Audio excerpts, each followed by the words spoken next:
السلام علیکم ورحمۃ اللہ وبرکاتہ۔ حفظان صحت طب نبی صلی اللہ علیہ وسلم میں یہ ہمارا پہلا لیکچر ہے۔ اس لیکچر میں ہم ان پہلوؤں پہ بات کریں گے کہ آخر طب نبی صلی اللہ علیہ وسلم ہمارے لیے کیوں ضروری بھی ہے اور اس کی اہمیت ہماری زندگی میں کتنی ہے، اور ہم اس کو کس طریقے سے اپنی زندگی میں ڈال سکتے ہیں، لا سکتے ہیں۔ حفظان صحت طب نبی صلی اللہ علیہ وسلم کا جہاں تک تعلق ہے، یہ مکمل احادیث سے اور قرآن سے ریلیٹڈ ہے، اور اگر اس کی تاریخ سمجھی جائے تو اللہ کے نبی صلی اللہ علیہ وسلم نے اپنے دور میں جب صحابہ اکرام رضی اللہ تعالیٰ عنہ اجمعین کو ایک ایک چیز کی جو اہمیت بتائی اور ایک ایک چیز کے استعمال کے طریقے بھی بتائے، یہ بات ثابت ہے کہ آپ صلی اللہ علیہ وسلم جب اس دنیا سے پردہ فرما گئے تو صحابہ اکرام رضی اللہ تعالیٰ عنہ اجمعین اس کو بہت اچھی طریقے سے عمل میں لاتے تھے، اور یہ تقریباً اگر دیکھا جائے تو آج سے 500 سال پہلے جب گولڈن ایج آف اسلام ختم ہوا تو وہاں پر یہ سارے لٹریچر جو ہے وہ جلا دیے گئے اور لٹریچر ختم کر دیے گئے، اور اس کے بعد جو ہے یہ طب نبی صلی اللہ علیہ وسلم کی جو پیتھی ہے وہ دھیرے دھیرے دھیرے ہمارے درمیان میں سے ختم ہوتی گئی۔ اور حیرت کی بات یہ ہے کہ یہ علم جو طب نبی صلی اللہ علیہ وسلم ہے، یہ علم ہمارے نہ ذہنوں میں رہتا ہے، نہ ہمارے زندگی میں اس کو قبول کیا جاتا ہے، اور نہ اس کی بہت ساری چیزیں اور نہ اس کی مکمل انفارمیشن ہمارے پاس ہے۔ یہ حقیقت ہے، اس لیے بھی حقیقت ہے کہ بہت ساری چیزیں جو آج انٹرنیٹ کی وجہ سے ظاہر ہوئی ہے، بہت ساری چیزوں کی جو انفارمیشن آئی ہے، میں اس کی کئی مثالیں آپ کو دے سکتا ہوں کہ آج سے 20 سال پہلے ہجامہ کے تذکرے نہیں تھے، بہت مشکل سے ہجامہ لوگوں کو پتہ چلتا تھا کہ ہاں بھائی کوئی ہجامہ ہو جاتا، ہاں بھائی کوئی ہجامہ ہوتا تھا۔ اسی طریقے سے آج بھی بہت سارے لوگوں کو تلوینہ نہیں پتہ ہے کہ بھئی تلوینہ کیا چیز ہے، اور وہ کیسا بنتا ہے، وہ کیا ہے، اور اس پر کیا حدیثیں ہیں اللہ کے نبی صلی اللہ علیہ وسلم کی، اور ایسی بہت ساری چیزیں ہیں۔ آج بھی عمومی طور پر طب نبی صلی اللہ علیہ وسلم کو صرف اور صرف خالص ہجامہ کے لیے یاد کیا جاتا ہے، یا پھر کلونجی کے استعمال میں یہ مانا جاتا ہے کہ ہاں بھائی کلونجی ایک ایسی چیز ہے جس کا استعمال طب نبی صلی اللہ علیہ وسلم میں کیا جاتا ہے۔ حفظان صحت کا جو مکمل پہلو ہے وہ دو چیزوں پر کیٹیگرائز ہے، یعنی ایک تو اگر آپ صحت مند ہے تو اپنی صحت کو برقرار رکھنے کے لیے اپنے بدن سے آنے والی بیماریوں کو روکنے کے لیے آپ کو کیا یعنی لائحہ عمل کرنا ہے، کیونکہ اسلام میں جو اصول دیے گئے ہیں وہ یعنی چاہے وہ کھانا کھانے کے ہو یا پانی پینے کے ہو یا رہن سہن کے ہو، کہ جو بھی آداب سکھائے گئے ہیں وہ ہمیں بیماریوں سے بچاتے ہیں، اور جو سارے آداب جو ہے وہ ہمارے صحت مندی کے لیے ہیں۔ ایک یہ پہلو ہو گیا۔ دوسرا یہ ہے کہ اگر بیماری آ جائے تو بیماری آنے کے بعد جو ہے بیماری کو یعنی اس کی جو شفا پانے کا جو اصول ہے، یا اس کے علاج کے جو اصول ہے، یا اس کے پرہیزگاری کے جو اصول ہے، اس کے بھی بارے میں کھلے اور واضح طور پر یعنی طب نبی صلی اللہ علیہ وسلم میں بھی ہے اور اسلامی اصول میں بھی ہے۔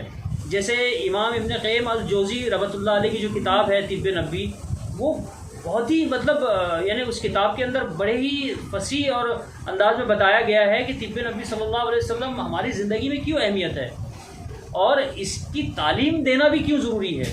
اصل میں لوگوں کو سمجھ میں ہی نہیں آتا کہ بھئی طب نبی میں ہم کیا سیکھیں، کیونکہ اس کے اندر یا تو کلونجی سے ہے، وہ تو حدیث سے ہمیں معلوم پڑ جا رہی ہے، یا پھر آپ دیکھو تو جو ہجامہ کرنے والے ہیں وہ ہجامہ کر رہے ہیں۔ کیا طب نبی صلی اللہ علیہ وسلم ایک مکمل طب ہے، اور ایک مکمل یعنی علاج کرنے کا اور بیماریوں سے بچانے کا ایک پورا مکمل پیتھی ہے؟ یہ ہمارے یعنی یہ ہمیں سوالیہ نشان پیدا کرتا ہے، یہ ہمیں سوچنے پہ مجبور کرتا ہے۔ بہت سارے لوگوں کو جب ہم یہ بات بتاتے ہیں کہ بھئی طب نبی صلی اللہ علیہ وسلم کے ذریعے اپنا علاج کرائیں یا ان اصولوں کو اپنی زندگی میں لائیں تاکہ ہمارے اندر جو ہے یعنی ہماری بیماریاں بھی ختم ہوں، اور ہمارے اندر ان سنتوں کی ادائیگی بھی ہو جو شاید کہ ہم بھول چکے ہیں، یا پھر ان چیزوں یا ان طریقوں کو ہم یعنی یا ان روحانی طریقوں کو ہم استعمال کریں، اپنی زندگی میں لے کے آئیں جس کی وجہ سے یہ بیماریاں ہمارے بدن سے نکل جائے، یا پھر ان چیزوں کا استعمال ہم کرنا شروع کریں جس کو اللہ کے نبی صلی اللہ علیہ وسلم نے بطور بدن سے بیماریاں ختم ہونے کے آپ نے حکم بھی دیا ہے، آپ نے اس کو یعنی استعمال بھی کیا ہے، اور آپ صلی اللہ علیہ وسلم اسے پسند بھی فرماتے تھے۔ تو جب تک ہم ان ساری چیزوں کو سمجھیں گے نہیں، جب تک ہم ان چیزوں پر عمل کریں گے نہیں، تب تک ہم اس کو سمجھ نہیں پائیں گے کہ طب نبی صلی اللہ علیہ وسلم ایک مکمل طرز حیات ہے حفظان صحت کے لیے۔ تو ہماری یہی کوشش ہوتی ہے اور ہم یہی بات کرتے ہیں۔ اب اس میں کچھ معاملات ایسے آ جاتے ہیں کہ جیسے یہ پورا معاملہ جو ہے یہ حدیث سے ہے، حدیثوں سے ہے اور قرآن سے ہے، تو پھر یعنی وہ چیز ہمیں بہت پریشان کرتی ہے کہ پھر اس میں یعنی علماء اکرام جو ہے آنا چاہیے، مدرسے سے فارغ طالب علم آنا چاہیے، یا مدارس اسلامیہ میں اس کی تعلیم دی جانی چاہیے، اور باقاعدہ اس کو یعنی ایک وقت معین وقت میں اس کے کورس بھی کرانے چاہیے، اور بیسک اس کا تیار ہونا چاہیے۔ تو یہ ساری چیزیں جو ہے لوگوں کے ذہن میں آتی ہیں، اور یا تو پھر پروفیشنل جو ڈاکٹرز ہوتے ہیں، پروفیشنل جو حکیم ہوتے ہیں، وہ ان چیزوں کو ایڈاپٹ کریں، وہ ان چیزوں کو اگر بتائیں تو اس میں بہت فائدہ ہوتا ہے، پھر لوگوں کے ذہن میں سمجھ میں آتا ہے۔ تو میں نے جیسے آپ کو کہا کہ دو چیزیں ہیں، ایک تو صحت مند آدمی بیماریوں سے بچے، اس کا پورا عمل، اور ایک جو بیمار ہو گئے وہ اپنے آپ کو ان بیماریوں سے چھٹکارا پائے، اس کا عمل۔ اب یہ دیکھنا بہت ضروری ہے کہ اللہ کے نبی صلی اللہ علیہ وسلم کے دور میں کیا معاملات تھے کہ لوگ بیمار نہیں ہوتے تھے، کیونکہ ایک واقعہ بھی ہے کہ کوئی حکیم آپ صلی اللہ علیہ وسلم کے پاس آئے اور انہوں نے اس بات کی اجازت چاہی کہ میں یہاں رک کر جو ہے لوگوں کا علاج کر سکوں، لوگوں کی بیماریاں دور کر سکوں۔ میرے خیال سے وہ طبیب ہو گئے، تو آپ صلی اللہ علیہ وسلم نے اجازت فرمائی۔ چند دنوں کے بعد وہ آپ صلی اللہ علیہ وسلم کے پاس آئے اور انہوں نے کہا کہ کیا بات ہے، میرے پاس تو کوئی لوگ آتے نہیں ہیں۔ تو پھر آپ صلی اللہ علیہ وسلم نے فرمایا کہ بھئی یہ لوگ جو ہیں یعنی جب یہ کھانا کھاتے ہیں تو جب انہیں بھوک لگتی ہے تب کھانا کھاتے ہیں، اور جب انہیں بھوک باقی ہوتی ہے تب اٹھ جاتے ہیں۔ تو یہ دیکھیے یہ کتنا پیارا مطلب یہ ایک طرز عمل ہے، کھانا کھانے کا، صرف کھانا کھانے کا طرز عمل ہے۔ تو اس میں اس طبیب نے اچانک یہ کہا کہ ہاں یہاں تو پھر میری ضرورت ہی نہیں ہے کیونکہ لوگ بیمار ہی نہیں ہوں گے۔ تو وہاں پر یہ معلوم پڑا کہ بیماری کی اصل وجہ ہمارا کھانا، کس طریقے سے ہم کھانا کھا رہے ہیں۔ تو ایسے بہت سارے اصول ہیں۔ آپ صلی اللہ علیہ وسلم نے پانی پینے کا جو طریقہ بتایا ہے، تو پانی پینے کے طریقے میں بھی بڑی پیاری یعنی برکت ہے کہ کس طریقے سے پانی پیا جائے۔ اور پھر دیکھیے اگر ہم بیماریوں کو دیکھیں اور اپنے جسم کو دیکھیں تو ہمیں سمجھ میں آئے گا کہ طب نبی صلی اللہ علیہ وسلم میں ان تعلق سے کیا احکامات ہیں۔ اور حدیث ہم بہت زیادہ پڑھتے بھی ہیں، اور چونکہ ہمارے علماء اکرام ہمیں بتاتے بھی ہیں، لیکن چونکہ ہمارے عملی زندگی میں یہ روحانی عمل نہیں ہے، اسی وجہ سے ہمارے پریشانیاں ہیں۔ مثال کے طور پر یعنی سر اور اس کے بال، تو کیسے رات میں جو ہے سر میں تیل ڈالا جاتا ہے، کنگھی کی جاتی ہے، یہ حدیث میں موجود ہے۔ پھر جو ہے آنکھوں کا جو معاملہ ہے، ہماری آنکھیں جو ہے، اس میں اس تعلق سے سرمے کے احکامات ہے کہ سرما کس طریقے سے لگایا جاتا ہے اور اس کے ایک مسنون طریقے ہیں۔ پھر دانت کا معاملہ ہے یعنی منہ کا معاملہ ہے، تو مسواک کا حکم ہے، جو مسواک کے طریقے ہیں، مسواک کا حکم ہے، اس کے جو فائدے بتائے گئے ہیں۔ سمجھ میں آ رہا نا؟ اور اسی طریقے سے آپ اگر دیکھو گے تو بہت سارے معاملات ہیں جو جب ہم طب نبی صلی اللہ علیہ وسلم کی کتاب پڑھتے ہیں تو اس میں ہمیں معلوم پڑتا ہے کہ اللہ کے نبی صلی اللہ علیہ وسلم نے اس دور میں بھی بہت ساری بیماریوں کے تعلق سے صحابہ اکرام رضی اللہ تعالیٰ اجمعین کو بتایا۔ اور یہی نہیں، آپ نے مستورات میں بھی جو ہے ہمارے امہات المومنین رضی اللہ تعالیٰ عنہ کو بتاتے تھے کہ عورتوں نے جو زنانہ معاملات ہے اس میں کیا کیا استعمال کرنا چاہیے۔ ایسی بہت ساری حدیثیں موجود ہیں۔ جیسے کہ میرے پاس آپ دیکھ رہے ہوں گے یہ کتاب ہے، یہ اتنی موٹی کتاب ہے، یہ جو ہے شمس الدین ابو عبداللہ ابن قیم الجوزی رحمۃ اللہ علیہ کی طب نبوی کی کتاب ہے، بہت ہی مستند کتاب ہے، ہر جگہ پوری دنیا میں یہ کتاب چلتی ہے اور ہر زبان میں یہ کتاب موجود ہے۔ تو اس کتاب کو اب اتنی موٹی کتاب صرف طب نبوی پہ، تو یہ نہ صرف کلونجی کے لیے اور حجامہ کے لیے تو نہیں ہوگی، یہ مکمل طب ہے۔ آپ اس بات کو ذہن سے نکال دو، ہم نے نکالا ہے اس بات کو کہ مکمل طرز حیات جب ہمارے پاس ہے تو مکمل طب ہمارے پاس کیوں نہیں ہے؟ یہ مکمل طب ہے۔ اور باقاعدہ اس میں قرآن کے جو حوالے ہیں اور احادیث کے حوالے ہیں، اور یہ بھی بتایا گیا، ایسا نہیں ہے، لیکن بہت ساری چیزیں جو ہے اس کے اندر وہ ہمارے صحت سے اور ہماری حفظان صحت سے ہے۔ تو ہم صرف 2-3 چیزوں کو لے کر ہی اگر یہ سمجھے کہ ہاں بھائی یہ کلونجی ہے، کلونجی کھا لو تو اتنا ہو جائے گا، یا ہجامہ کر لیا تو ہماری صحت مکمل ہے، نہیں۔ ہر وہ چیز جو ایک انسان کے جیسے ہمارے بدن میں ہے، ہر وہ چیز، ہر وہ سنتیں، ہر وہ یعنی احکامات ہمارے زندگی میں جب تک نہیں آئیں گے، ہم اپنے آپ کو حفظان صحت میں مکمل صحت مند نہیں کر سکتے۔ ہمارے پاس سونے کے طریقے بھی ہیں، ہمارے پاس نیند میں سے اٹھنے کے بعد کیا عمل کرنا ہے اس کے طریقے بھی ہے، ہمارے پاس چلنے کے طریقے بھی ہے، ہمارے پاس ملاقات کے طریقے بھی ہے، یعنی مسکرا کر ملاقات کرنا، یعنی کتنی بڑی پازیٹیوٹی ہے۔ آج جتنے موٹیویشنل اسپیکر ہیں جو لاکھوں روپے لے کر جو ہے لوگوں کو موٹیویٹ کر رہے ہیں، کیا دیتے ہیں؟ موٹیویشنل اسپیکر کا پروڈکٹ کیا ہے کہ لوگ انہیں 10-10 15-15 لاکھ روپے انہیں دے کر بلا رہے ہیں؟ الفاظ۔ مکمل کلام اللہ جو ہے، اللہ کا کلام جو ہے وہ الفاظ ہے۔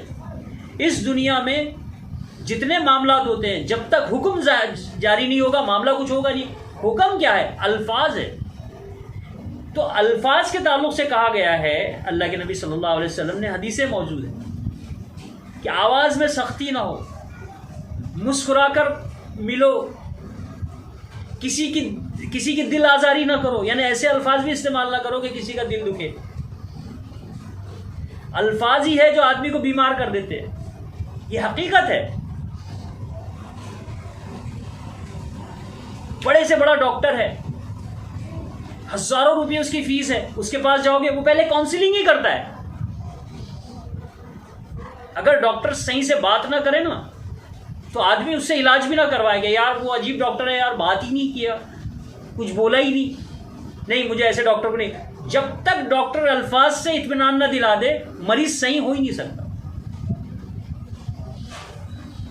اور پیارے نبی صلی اللہ علیہ وسلم نے کتنے اچھے انداز میں بتایا ہے، یعنی دل آزاری کرنا بڑا گناہ ہے، گالیاں دینا، کسی کو برا بھلا کہنا، ایون کہ غیبت، جبکہ وہ تو ہے بھی نہیں لیکن غیبت بھی کرنا کتنا بڑا گناہ ہے۔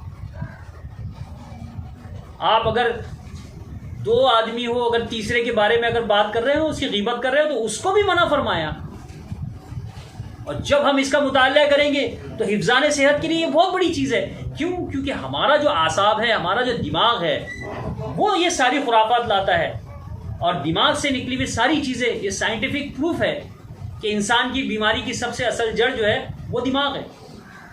آدمی اگر مسلسل گھر میں بستر پہ پڑا رہے اور وہ سوچ لے کہ وہ بیمار ہے تو وہ 100% بیمار ہو جائے۔ پھر آپ صلی اللہ علیہ وسلم نے صحت مند رہنے کے لیے وہ اصول بھی دیے۔ بیماری کو پسند نہیں فرمایا، کیونکہ بیماری کو اللہ تعالیٰ پسند بھی نہیں فرماتے۔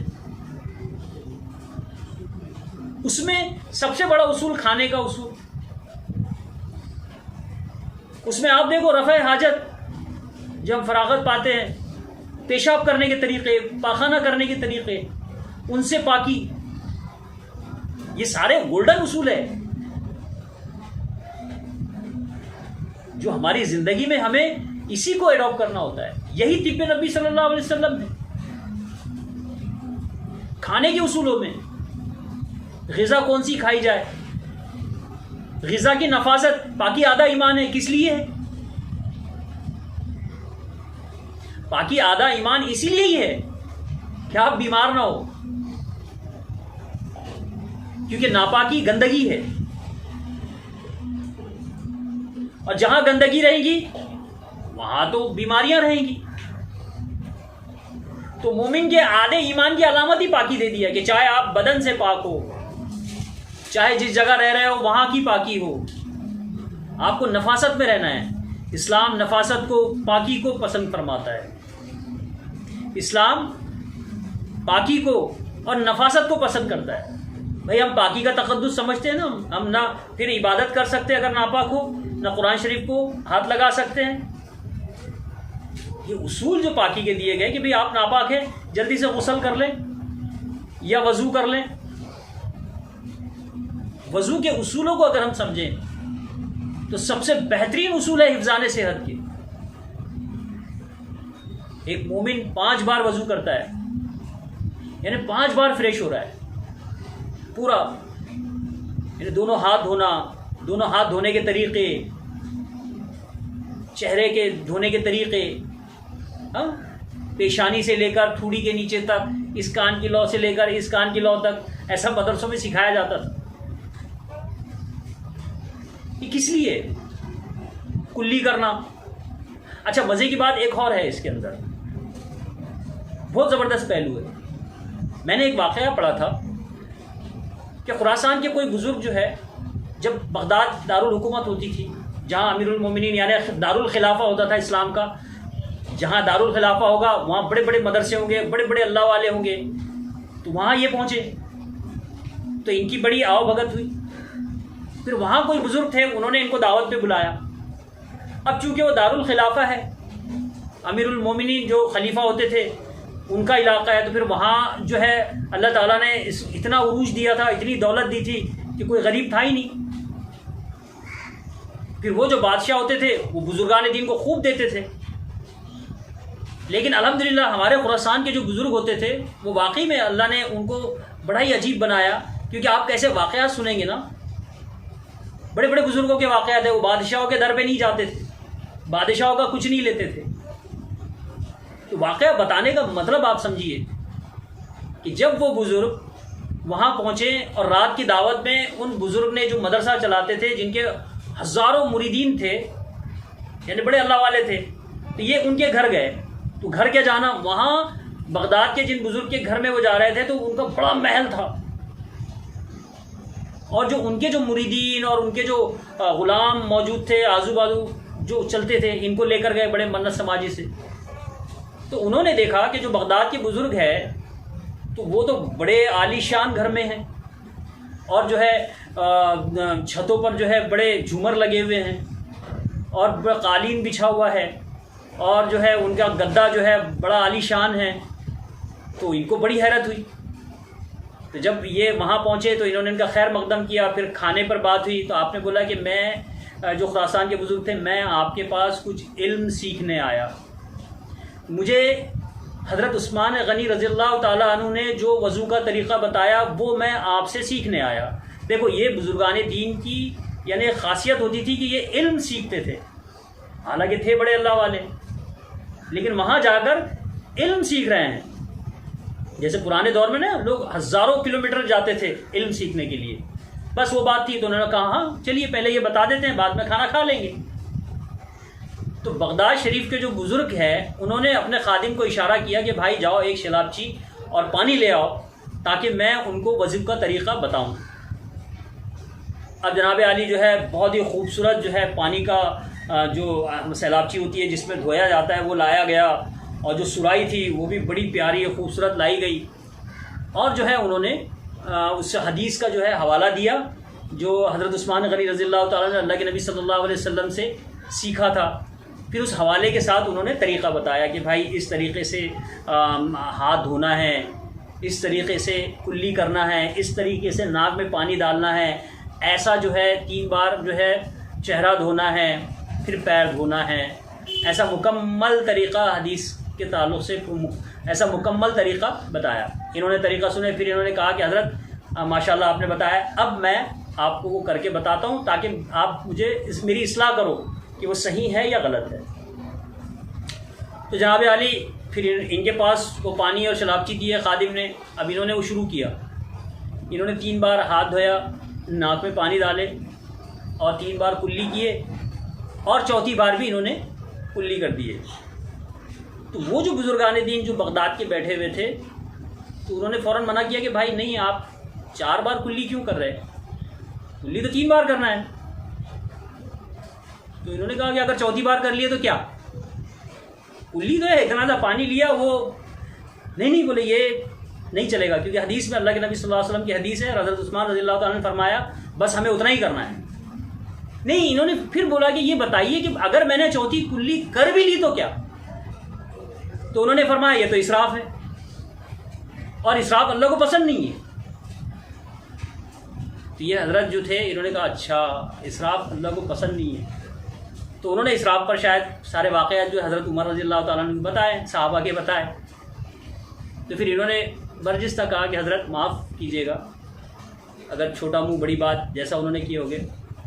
میرے یہ سمجھ میں نہیں آ رہا کہ آپ یہاں اکیلے ہو تو آپ کے لیے یہ قالین، یہ روشن دان، یہ بڑے جھومر اور یہ شاہانہ انداز اور یہ آپ جو کھانے جو دسترخوان پر پروسے جائیں گے، یہ کیا ہے؟ کیا یہ اسراف نہیں ہے؟ کیا ایک مومن کے لیے یہ حساب کتاب نہیں ہوگا؟ تو وہ رونے لگے۔ یہاں بات تو آپ کی صحیح ہے، لیکن جو اصول بنا ہے بادشاہ نے تو بولے نہیں، ہمارا کام یہی ہے کہ جو اصول اللہ کے نبی صلی اللہ علیہ وسلم نے دیا ہے اور جو صحابہ اکرام رضی اللہ تعالیٰ عنہ نے کر کے بتایا ہے، ہم ان اصولوں پہ چلے۔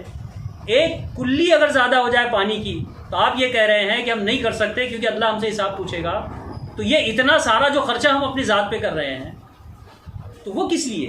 تو کہنے کا مطلب یہ ہے کہ اسراف کی وجہ سے بھی ہم الجھنوں میں پڑ جاتے ہیں، اور ہمیں یہ سمجھ میں نہیں آتا کہ اللہ تبارک و تعالی ہر اس نعمت کی پوچھ کریں گے جو ہمیں ملی ہے، چاہے وہ دولت ہو، چاہے وہ صحت ہو، اور چاہے پھر اور بھی دوسری چیزیں ہوں۔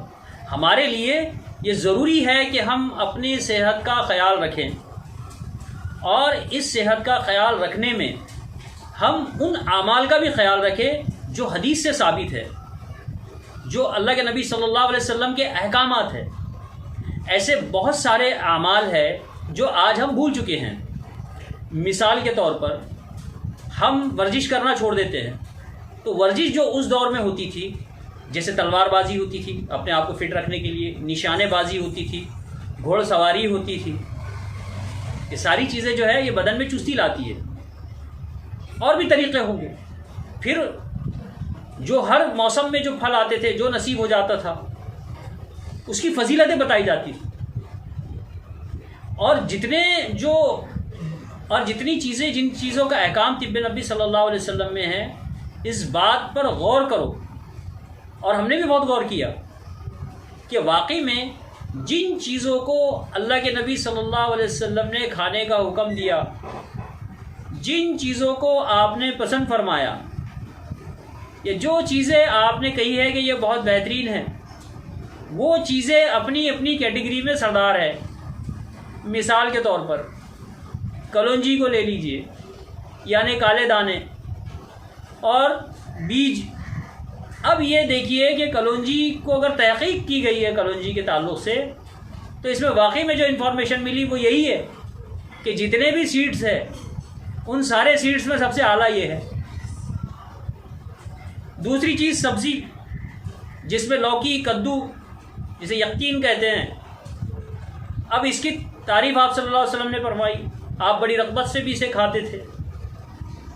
جب پتہ یہ چلا کہ واقعی میں اس کے نیوٹریشن فیکٹ بہت اچھے ہیں اور یہ سب سے اعلیٰ ہے، اور ہر مزاج میں اور ہر عمر کے افراد اسے کھا سکتے ہیں، اور یہ صحت کے لیے یعنی دوا بھی ہے اور غذا بھی ہے۔ اسی کے ساتھ دالوں میں اگر دیکھیں تو مسور کی دال، اس کے تعلق سے حدیث موجود ہے۔ جب اس پہ تحقیق ہوئی تو یہ سارے دالوں کی سردار ہے۔ کیوں؟ کیونکہ اس کے نیوٹریشن جو فیکٹ ہے یہ بہت زبردست ہے، یہ سب سے اعلیٰ ہے، ہر کوئی اسے کھا سکتا ہے اور سب کے لیے بہت بہترین ہے، چاہے بوڑھا ہو، بچہ ہو، جوان ہو، عورت ہو، اچھی صحت میں ہو، بیماری میں ہو، آپ اسے کھا سکتے ہیں۔ اسی طریقے سے کھجور کے تعلق سے آپ دیکھو کتنی تعریفیں فرمائی گئی۔ اس کے ساتھ زیتون کا تیل ہے، اس کے ساتھ انجیر ہے، اس کے ساتھ انار ہے، انگور ہے۔ یہ وہ ساری چیزیں ہیں جو اللہ کے نبی صلی اللہ علیہ وسلم نے پسند فرمائی ہیں، اور بھی بہت ساری چیزیں ہیں۔ جب ان چیزوں کے تذکرے ہم کریں گے اور انہیں اس رغبت سے کھائیں گے کہ یہ کھانا ہمارے لیے دوا بن جائے گا اور ہمارے لیے شفا کا ذریعہ بن جائے گا۔ تو ہم یہ چاہتے ہیں کہ طب نبی صلی اللہ علیہ وسلم ہم سیکھیں، ہم اسے سمجھیں، ہم اسے پڑھیں، ہم اسے عملی زندگی میں لائیں۔ یہ ٹیکنیکل ضرور ہے، لیکن ایک عورت کے لیے کیا ٹیکنیکل کی کمی ہے؟ ہماری مائیں بہنیں کچن میں ہیں، انہوں نے تو کوئی کورس نہیں کیا، نہ کھانا بنانے کا کورس کیا، نہ روٹی بنانے کا کورس کیا، نہ سبزی کاٹنے کا کورس کیا، نہ مسالے کا سلیکشن کا کورس ہے، نہ ان پہ کوئی پابندی ہے۔ کوئی فوڈ انسپیکٹر ان کو نہیں پکڑ سکتا کہ آپ نے جو سبزی بنائی ہے چلو اس کا نیوٹریشن فیکٹ بتاؤ، کیا کیا ڈالا ہے، یہ صحت کے لیے کیا ہے۔ بالکل نہیں۔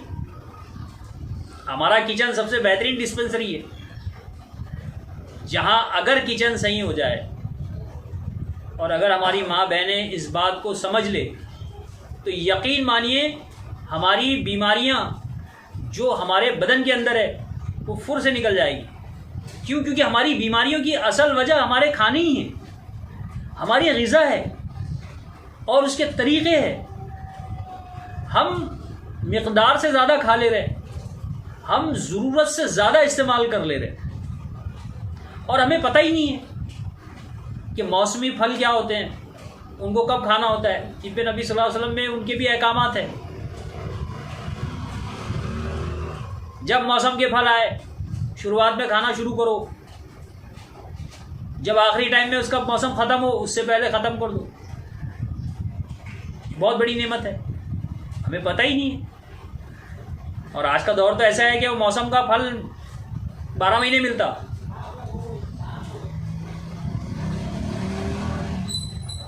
انگور کے تعلق سے آپ سمجھو، انگور کھا لو، کشمش کھا لو، منقع کھا لو، کھجور ہے کھجور کھا لو، کچی کھا لو، پکی کھا لو، پروسیس والی کھا لو، نبیز بنا کر پی لو، حلوہ بنا لو، جو کے تعلق سے ہے روٹی بنا لو، آٹے کا ستو بنا لو، اس کا دلیا بنا لو، اس کا سرید بنا لو، کسی بھی طریقے سے اس کا شربت بھی بنا سکتے ہیں، اس کی روٹی بھی بنا سکتے ہیں، اس کا حلیم بھی بنا سکتے ہیں، اس کو ہر طریقے سے کھا سکتے ہیں، اس کی روٹیاں بچی ہے تو اس کا سرید بھی بنا سکتے ہیں۔ سب حدیث شریف میں موجود ہے۔ ہماری زندگی میں کتنا موجود ہے یہ ہمیں پتہ نہیں۔ جب تک ہم اپنی عملی زندگی میں وہ ساری چیزیں نہیں لائیں گے تو ہم اپنے بدن سے کیا ایکسپیکٹ کر سکتے ہیں کہ ہمارا بدن ہمارا کتنا ساتھ دے گا۔ آج ہم نے ہماری زندگی میں جتنے بھی لذتیں ہیں جن کو ہم حاصل کر رہے ہیں وہ صرف زبان کی لذتیں ہیں، اور ہمارا دل چاہ رہا ہے، زبان دل بس دو چیز ہے۔ ہمارا بدن کیا چاہ رہا ہے یہ ہے ہی نہیں۔ زبان کو جو اچھا لگے گا وہ کھاتے ہیں، من نے آج کیا کہ یہ کھانا ہے یہ کھا رہے، بدن راضی ہے یا نہیں ہے یہ پتہ ہی نہیں ہے۔ بے موسم کچھ بھی کھا لیتے ہیں، بے وقت کچھ بھی کھا رہے، کھانے کی بھی اوقات ہے، کچھ بھی کھا لے رہے۔ آج زبان کو پسند آیا یہ کھا لے رہے، بے وجہ کھا لے رہے، کوئی وجہ نہیں کھا رہے۔ کھانے کی بھی وجہ ہوتی ہے۔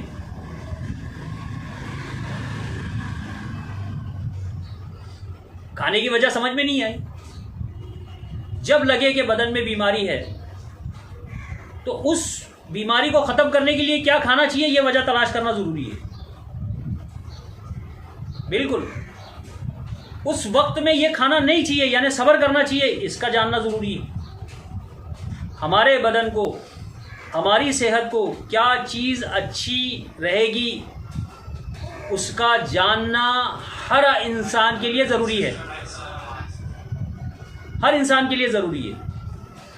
ہم اس سے پیچھے ہٹ نہیں سکتے۔ تب سیدھی سی بات سمجھ میں آ گئی کہ یہ بیماریاں ہیں، اس کی وجہ یہی ہے ہماری بے احتیاطی۔ ہم کو ہماری بے احتیاطی کو ختم کرنا بہت ضروری ہے۔ جب تک ہم اپنی بے احتیاطی کو ختم نہیں کریں گے اور ہم طب نبی صلی اللہ علیہ وسلم کو فالو نہیں کریں گے اور ان اصولوں کو نہیں جانیں گے تو یاد رکھیے ہم کبھی بھی صحت مند نہیں رہ سکتے۔ ہمیشہ 2-4 بیماریاں ہمارے بدن میں موجود رہے گی۔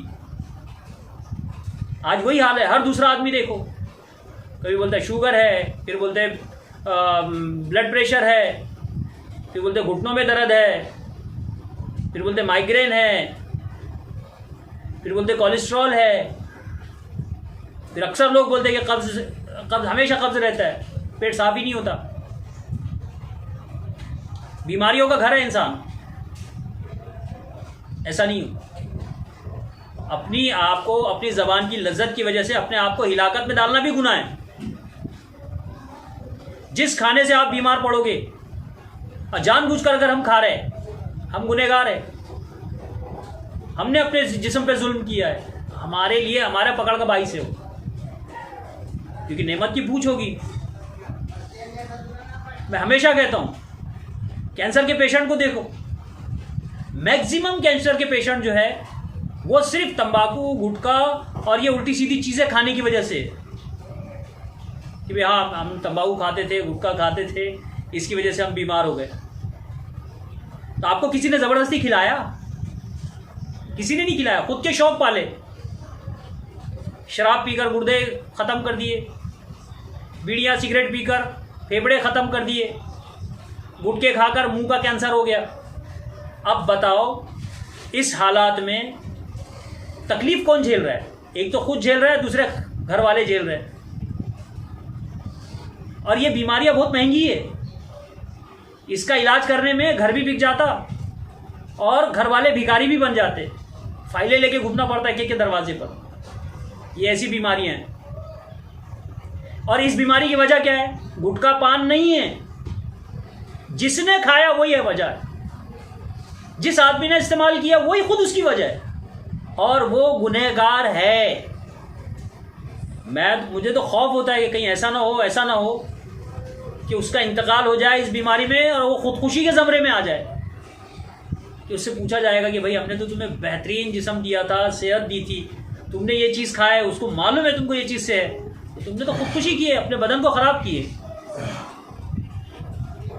تو اللہ کے واسطے طب نبی صلی اللہ علیہ وسلم کے اصولوں پر آؤ, اور وہ ساری چیزیں جو ہے جو اللہ کے نبی صلی اللہ علیہ وسلم نے استعمال کرنے کا کہا ہے اور استعمال کیا ہے, اور بیماریوں کے تعلق سے طب نبی صلی اللہ علیہ وسلم نے جن کے احکامات ہے جو بتایا ہے اس کو لو. 350 سے زیادہ ریلز میں ویڈیو ہے, میں نے پروڈکٹ کے تعلق سے یا ان چیزوں کے تعلق سے الگ الگ طریقے سے, ان کے کھانے کے طریقے, ان کے استعمال کے طریقے, وہ ساری چیزیں بتائیں. ہاں البتہ ایک چیز سب لوگ جو ہے نا کامن مجھے بتاتے ہیں کہ بھائی جو چیز آپ بتا رہے ہیں وہ چیز مارکیٹ میں ملتی نہیں. دعا کیجئے انشاءاللہ ہم بھی پروڈکٹیوٹی پہ آ رہے ہیں دھیرے دھیرے. آج اللہ کا فضل کرم ہے کہ 19 پروڈکٹ ہم نے بنائے ہیں تاکہ آسانی کے ساتھ آپ کو مہیا ہو, آپ کو مل جائے اور آپ اس کا استعمال کریں. ہم تو طریقے بھی بتاتے ہیں کہ بھائی یہ طریقے سے ایسا بنتا ہے, یہ طریقے سے یہاں ملتا ہے, آپ یہاں سے لے لو, یہاں سے استعمال کرو. فکر اس بات کی ہے کہ جب اتنی ساری بیماریاں پھیل رہی ہے, اور مزے کی بات یہ ہے کہ اس سے زیادہ دواخانے بن رہے, اور 2 دواخانوں میں 4 میڈیکل اسٹور ڈل رہے, اور ہر گلی محلے کے بچے جو ہے میڈیکل کالج میں ڈاکٹر بن رہے یا جس میں یہ دوا بنانا سیکھ رہے, اس کے بعد بھی بیماریاں ختم نہیں ہو رہی. یہ بڑی مزے کی بات, بڑی افسوس کی بھی بات ہے, بڑی حیرت کی بھی بات ہے. بھائی جس چیز کا مسئلہ ہے اس چیز کے مسئلے کو حل کرنے کے لیے اتنی ساری ٹیمیں بن رہی ہے, لیکن پھر بھی وہ ختم نہیں ہو رہی, بڑھ رہی. تو وجہ کیا ہے؟ کہ وہ مسئلہ جو ہے نا, وہ پرابلم قابو میں نہیں آ رہا. ایسا تو پرابلم نہیں ہے کہ بے قابو ہو رہا ہے, وہ بے قابو میں اس لیے ہو رہا ہے کہ دوائیاں دینے والے دوائی دے رہے ہیں, علاج کرنے والے علاج کر رہے ہیں, یا تو پھر ایسا ہے کہ ہم لوگ پرہیز برابر کرتے نہیں اور ہم جو ہے اس معاملے کو سیریس لیتے نہیں.